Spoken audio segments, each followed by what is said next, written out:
dhaliniya waayeel dhammaantoodu siday u dhisteen dhulkoodii nabada u dhidibeen allow dhow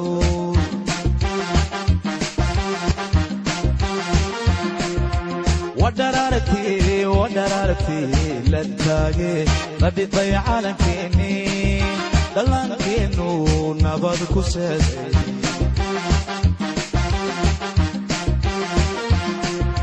umaha dhaafaha wanaagga dhisaha wixii dhacayaba dhakiisa hayaha waddaniga dhabta allow dhow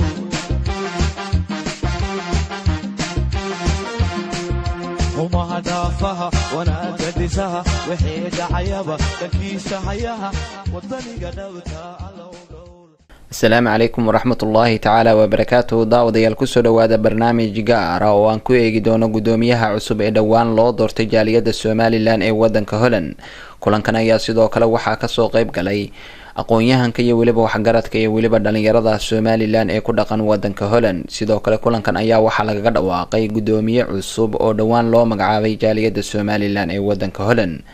waxaa halkaa ka hadlay odayaasha iyo weliba waxgaradka somalilan ee ku dhaqan wadanka iyagoo islamarkaana u hambaliyeeyey guddoomiyaha cusub oo lagu magacaabo xasan cabdulaahi muruudi. sidoo kale odayaasha iyo waxgaradka ayaa waxa ay u hambaliyeeyeen guddoomiyaha iyagoo islamarkaana ugu duceeyey in shaqada hortaale ilaahay u fududeeyo. sidoo kale goobta waxaa ka hadlay guddoomiyaha oo isagoo ballan qaaday ururada somalilan ee ka dhisan wadankan holland in uu mideyn doono. jaaliyadan ayaa waxaa looga dan leeyahay sidii ay u mideyn lahayd dhammaan jaaliyadda somalilan ee ku dhaqan wadanka holland. الرحمن الرحيم الحمد لله رب العالمين والصلاة والسلام على رسول الله صلى الله عليه وسلم. waxaan jeclahay inaan salaan kaliya laaba aan salaamo dhammaan mudanta sharafta leh ee madasha isugu timid iyadoo ay maanta taariikhdu tahay 7 bishii 12 2013 hijriyada islaamkuna ay tahay 1435 bishii safar afarteedii. waxaanu jeclaysanay haddaanu jaaliyadda somalilan inaanu halkan ka shaacino jaaliyadda somalilan netherlanders maanta halkan laga shaaciyo oo la sameeyey. siday caadadu tahay dad islaamaynu nahay waxaan jeclahay inaynu aayado qur-aana ku furanno waxaana qur-aanka inoo akhriyi doonaa sheekh cabdikariin faarax xirsi falyatafadal. بسم الله الرحمن الرحيم والعصر إن الإنسان لفي قصر إلا الذين آمنوا وعملوا الصالحات وتواصوا بالحق وتواصوا بالصبر صدق الله العظيم. سورة دا أيو أخريي oo aad macnaheedu culus yahay. waxaan jecelahay bal inaan iminkana aan u dhiibo guddoomiyaha cusub ee jaaliyadda somalilan mudane xasan cabdilaahi maxamed muruud. kusoo dhow. waraxmatullaahi wabarakaatu. mudane iyo marwaniya anigoo ah xasan cabdilaahi maxamed ana guddoomiyaha ururka somaliland netherland. halkan waxaan markaa maantaan isku banan inaan ka jeedino war saxaafadeed oo ah istiqtinkan ama ururkan. istiqtinkan somaliland waa jaaliyad ay ku midaysan yihiin dhammaan reer somaliland ee degan wadankan holland. yoolka jaaliyadda ay higsanaysana waa midaynta isku duubnida bulshada somaliland ee dalkan holland ku dhaqan. jaaliyaddu waxa uu qorsho ah inay ka howlgasho dhinacyada wacyigelinta diinta suuban, taakulaynta dadka dhibaataysan, dhiirigelinta isdhexgalka bulshada wadankan ee netherland, kor u qaadidda hidaha iyo dhaqanka, iskaalmaynta xagga dhaqaale iyo isku xidhnaanshaha jaaliyadda dalka hooyo. ururkana waxaa la aasaasay 2013 markii la sameeyey wadatashi badan iyo shirar dhowr ah. waxaa ka soo baxay guddi odayaala iyo guddi fulinay. guddiga odayaasha uu guddoomiye ka yahay maxamed cilmi samatar, ku-xigeen cabdi xirsi maxamed, xubin cabdikariim faarax, xubin cumar yuusuf xirsi, xubin maxamuud caydiid maxamed, xubin doctor xuseen cabdilaahi ow maxamuud. guddiga fulinta guddoomiye uu ka yahay xasan cabdilaahi maxamed oo aniga, ku-xigeen uu ka yahay ismaaciil maxamed cawl ismaaciil, xoghaynta faadumo ibraahim faarax, xisaabiyahana maxamed أحمد عقال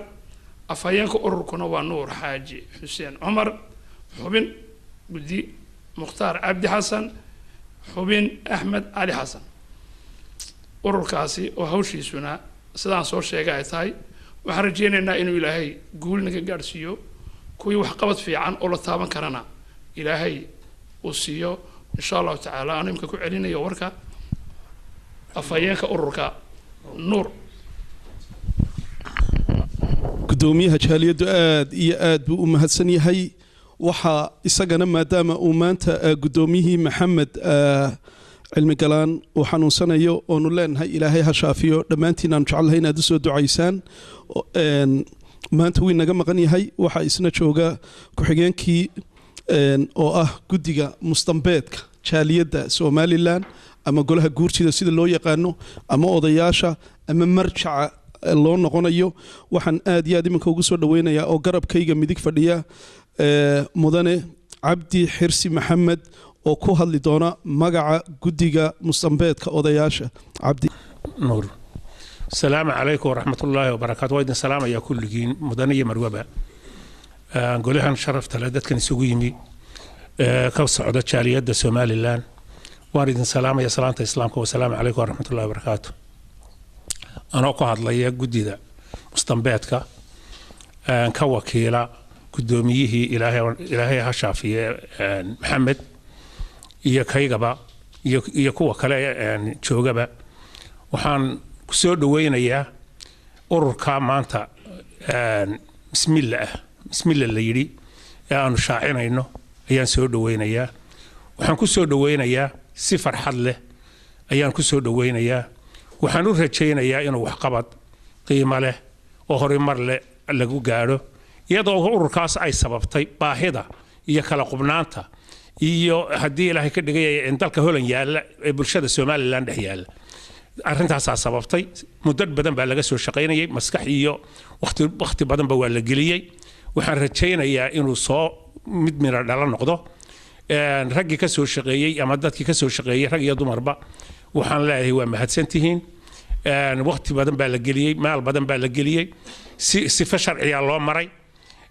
beeluhu way ku badbadan yihiin kuwa aan halkan ka muuqana waxaan boosaskoodu waa banaayay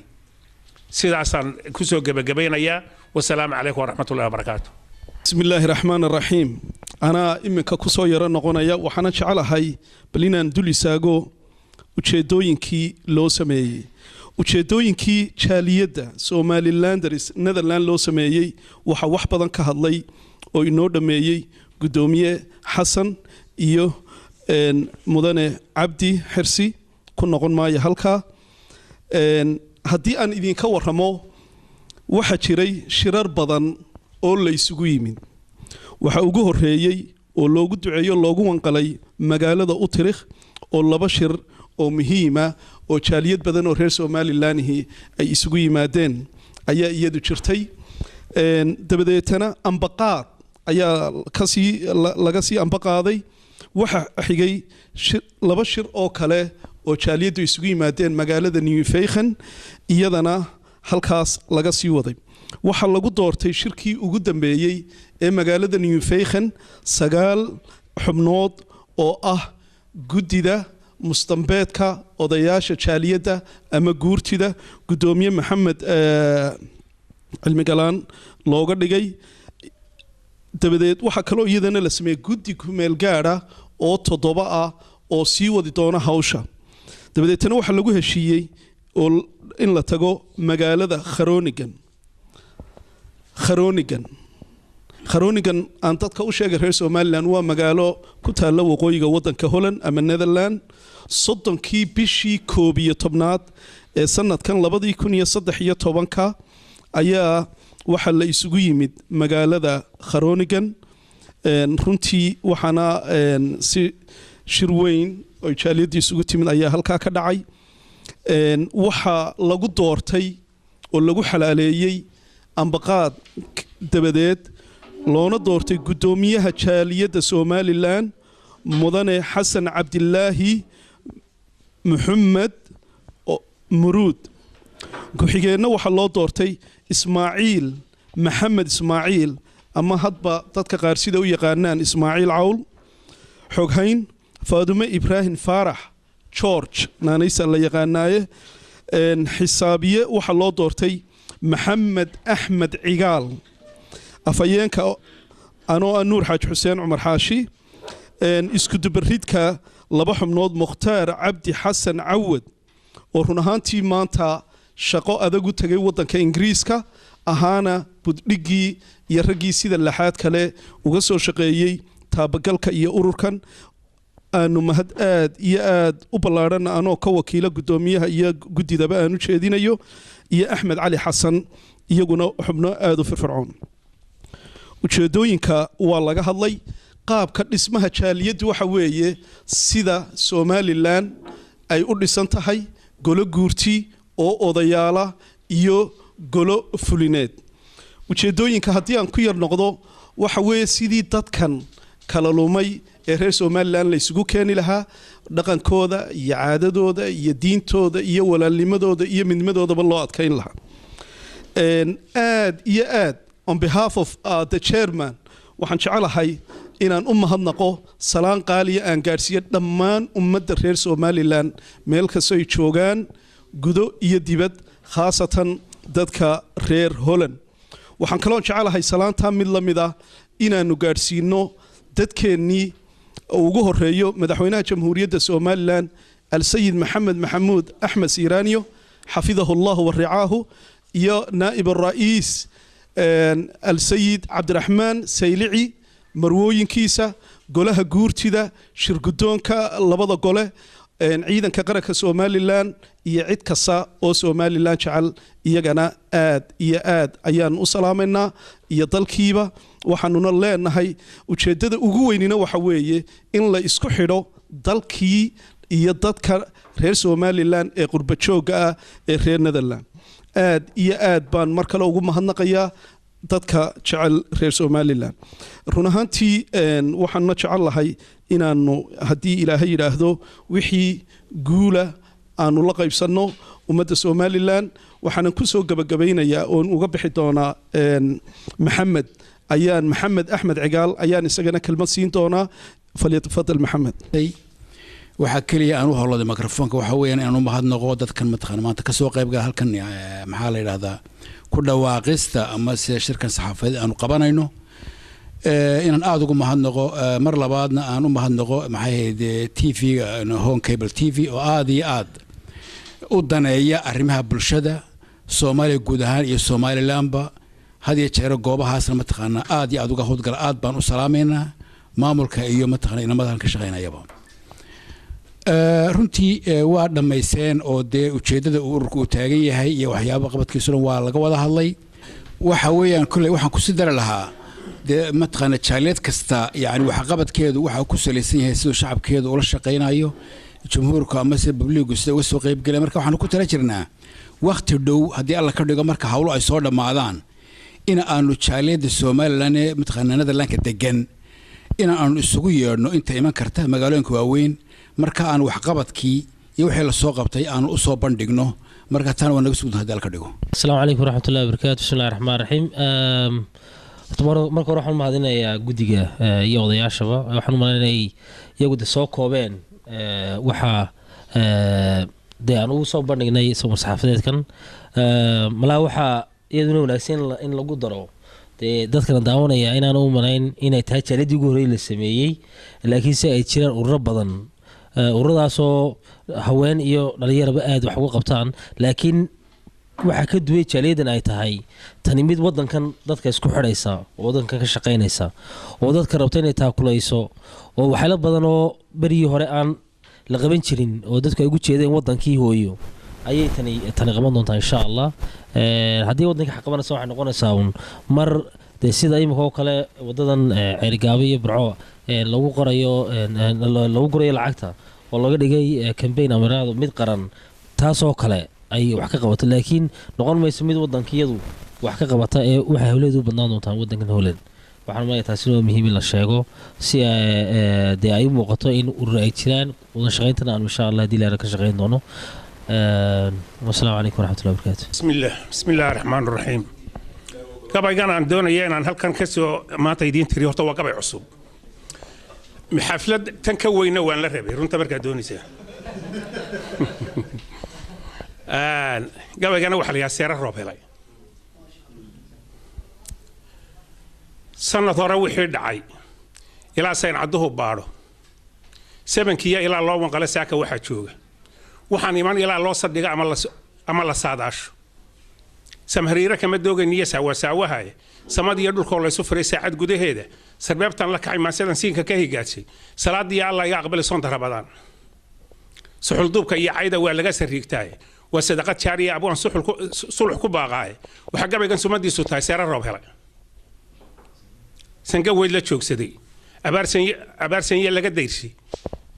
saryan weyd la joogsaday abaarsanye laga dayrsay laga dhaqay samaan adhigu jabay oo siyaadaahe saancad waxa ah iimaanka oo laga saboolaa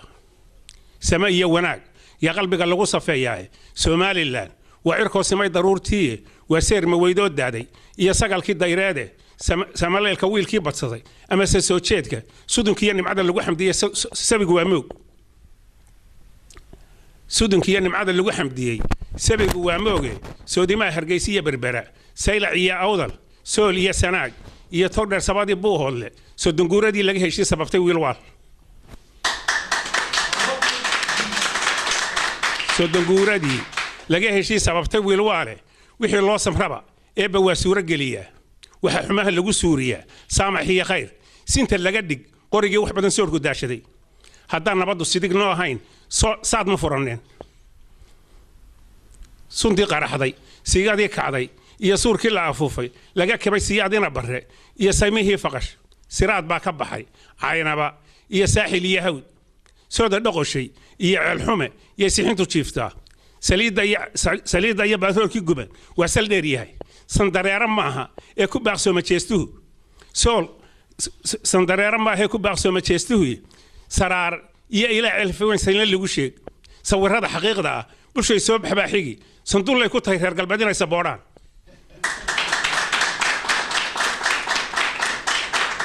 waddadii sufuushiya lahayd sigadiyo boodhka sallaxley sanaag iyo jabuus saarin laamiga noo dheer samuud oo dhasha iyo saraca beeru waxba yay si diido ila fogaan saaca duniyeede yurubay soo-aal baa hortaas saxaafadaadii haddaan anagu sawsawlo furay sahan la'aan reerka soodaan maxaa laba qabiil loogu kala saaray ma siinina maxaa reer asmare loogu sacabeeyey soofiyad maxaa ugu dhahdeen geela kala socda sumbe iyo dhigeed yaa riyada lagu saboodhaaye maxaa koonfur ugu saacideen saa'ilka iyo maaga marka awrku seetada gabo yay saantu melegtaaye miyaan suuq madow loo arkay madax salaaxiin gabaygaas halkaas horena waan idinku sheegado gabay la yidhaaho aan hore u tiriyadoo waxaan tiriyey 2008 gabayga waxaa la yidhaahaa aan idinku dheerayo waqtigee waxaa la yidhaahaa magaciisa waxaa la yidhaahaa gabaygii igaba baxsay waxaa la yidhaahaa gabaygaasaan waan idiin tirinayaa gabaygaas labadan gabay way iska soo horjeedaan mid walba waqtigiisu xambaarsan yahayna way iska soo horjeedaan labada gabay marka gabaygaasaan idiin tirinayaa tayasiir baa gabayga la yidhaha cirka oo saldhigay cirka oo tus dhigay roobka oo tooma ka hilaacay togyar iyo haddii baa la dhee timandhis loo guuro tusmadii bannaan baa u qayreer la tuuyaay toddobaad dhexdii baa wixii tagay ku raysta xoolo markay 7 dhinan qadaaqaan iyo midabkoodu isbedela wax la mid ah taqwada eebba iyo toobad saalaxa wax la mid ah xornimo taamaha iyo tacab xalaale wax kaloo la tuuctuuciya tamar ma yeeshaan haddii nolosha laga taawilaan teerna ka hadlayo tahantoogan dhacay waa u sabab 10 waxyaalood markii dhaqanka la iskaga tagay tabaabulkii geedka tacliintii magaaladu markay taabud noqon weydii tuugiya markii tuugalgal talada loo dhiibay ee toobigaanka iyo marfac la istiraarsiiyay tolliimo iyo qaraabo iyo inuu xidi tabaaloobo tagaariya inuu magac ku helo taarag laba faysto tuugisti iyo qaxootigu inay la toosnaato oo bado tabliiq ma laba galay ku turjuma diinta waa cudur talaal faranjiya tacadi keenay laga dhaxal talyaani iyo ruush tababarkoodii jeero talaabada socoto shicibkaygu oo qorigan teembada la dhiga la isku taandheeyo oo xumaha kama taajiraha laga tabroonaado tafaraariq iyo ceebta gudwaamin taaganahe tayasiir allah iyo waqtiga nala tafdheera waxba yaan tawaawac bulshada sii tamootiin haddii laba qabiiloo tagani tuuriya kala gaadho tafaaweerarka hore haddii wiila lagu toogto ragii waaya lagu tiirsan jiray tima cadii reerka tagar kale nagayay hadday taabac adag weydo tirawgeeda odayga lahaa tabanayaa mooy wanka tuuya joogiya hargeys tabanayaa mooy tooda ceergaabiya dhudhuba taagaga isaga tagoo jaale beeri ku yil tabanayaa mooy teedkii berbera meesha iyo toobiya xeebta kalluunkeeni toona ahaa tabanayaa mooy geeli tog dheer hawdka xigay tabanayaa mooy fardihii taleex iyo nugaal tabanayaa mooy turba lagama marmiyo aroos tooga loo qabee qablihii tiriiga waa kaa tabanayaa mooy kulan kasta oo la isugu yimid oo magaca ilaahay subxaanahu wa tacaala lagu xusin iyo salliga rasuulka sala allahu calayhi wasalam ilaahay agtiisa waxa la qoraa meel quruntay waxaanu leenahay alxamdu lilah wasalaatu wasalaamu calaa rasuulillahi sala allahu calayhi wasalam aad iyo aad on behalf of the chairman xasan iyo guddiga odayaasha dhammaan waxaan u mahadnaqayaa mudanta sharafta leh ee shirkan jaraa'id ka soo qayb gashay mar kale waxaan u mahadnaqayaa dhammaan ururadii reer somalilan ee weligoodba kaalinta firfircoon kaga jiray dhisidda iyo yagleelidda reer somalilan ay ka mid yihiin nomad iyo ururo badan oo dhallinyaro ah waxaan kaloon jecelahay inaan u mahadnaqo dhammaan ummadda reer somalilan madaxweynaha somalilan tv-ga home cable t v aad iyo aad baan ugu mahadnaqaynaa shirkeenniina intaasuu inoogu egyahay allah mahadleh maxamed baa sharaf leh somalilan baa milge iyo wanaagba leh wasalaamu calaykum waraxmatullahi barakaatu dhaafaha wanaagga dhisaha wixii dhacayaba dhakiisa hayaha wadaniga dhabta allow dhow